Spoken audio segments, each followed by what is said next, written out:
સુરતની ₹4,500 કરોડથી વધુનું ટર્નઓવર ધરાવતી સુમુલ ડેરીની ચૂંટણી પહેલા જ રાજકારણ ગરમાયું છે। કોંગ્રેસ ધારાસભ્ય અને વિરોધ પક્ષના નેતા તુષાર ચૌધરીએ ડેરી પ્રશાસન પર જમીન સબસિડી, પાર્લર, દવાની ખરીદી અને બાજીપરા દાણ ફેક્ટરીના ટેન્ડરોમાં હજારો કરોડના કૌભાંડના ગંભીર આક્ષેપો કર્યા। છેલ્લા 1 વર્ષથી સુમુલમાં કાસ્ટોડિયન શાસન છે અને 1 દાયકાથી ભાજપ સમર્થિત પેનલનું પ્રભુત્વ છે અને આ વખતે તુષાર ચૌધરીની આગેવાનીમાં કોંગ્રેસ સત્તાવાર પેનલ સાથે મેદાનમાં ઉતરવાની હોવાથી આ પ્રતિષ્ઠાભરી ચૂંટણી ભારે રસાકસીભરી બનવાના પૂરા એંધાણ છે। સુમુલ ડેરીમાં ભ્રષ્ટાચારને પ્રોત્સાહન આપવાનું કામ કરી રહી છે। આ મેન્ડેટ પ્રથાનો અમે વિરોધ કરીએ છીએ, કારણ કે ભૂતકાળમાં પણ તમે જોશો તો ક્યારેય આ મેન્ડેટ પ્રથા નહોતી ત્યારે વિવિધ પાર્ટીના લોકો સુમુલ ડેરીના ડિરેક્ટર બન્યા છે।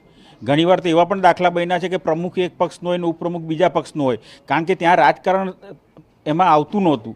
પણ જ્યારથી આ મેન્ડેટ પ્રથા આવી છે ત્યારથી આ જે પ્રકારનું રાજકારણ આ સુમુલ ડેરીમાં આવી ગયું છે એના કારણે સુમુલ ડેરીને પણ વ્યાપક નુકસાન થઈ રહ્યું છે, પશુપાલકોને પણ નુકસાન થઈ રહ્યું છે અને ભ્રષ્ટાચાર વધી રહ્યો છે। કારણ કે મેન્ડેટ પક્ષીય ધોરણે ચૂંટણી લડાતી હોય ત્યાં મેન્ડેટની જરૂર પડે તમને।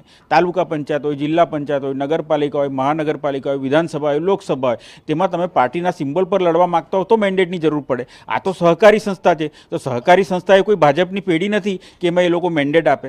આ તો પશુપાલકોની સંસ્થા છે અને પશુપાલક તો કોઈ પણ પક્ષની વિચારધારા સાથે જોડાયેલો હોઈ શકે છે। પશુ લોનમાં જે આપવામાં આવી હતી એમાં 25 કરોડથી વધુની મુદત વીટી બાકીદારો આજે પણ સુમુલના ચોપડે નોંધાયેલા છે। જે સિંધવાઈ માંડવી ખાતે જે સરકારી જમીન લેવા માટેની જે યોજના હતી એ અંતર્ગત ₹4.5 કરોડ વધુની રકમ સુમુલના પશુપાલકોના હિતની ખર્ચી નાખવામાં આવી। આજે પણ એક ગુંઠા જમીન પણ આ સુમુલને મળી નથી। એ જ રીતે પશુઓ માટેની જે દવાનું જે કૌભાંડ હતું એ પશુ દવાનું કૌભાંડ પણ મોટા પ્રમાણમાં કરવામાં આવ્યું હતું।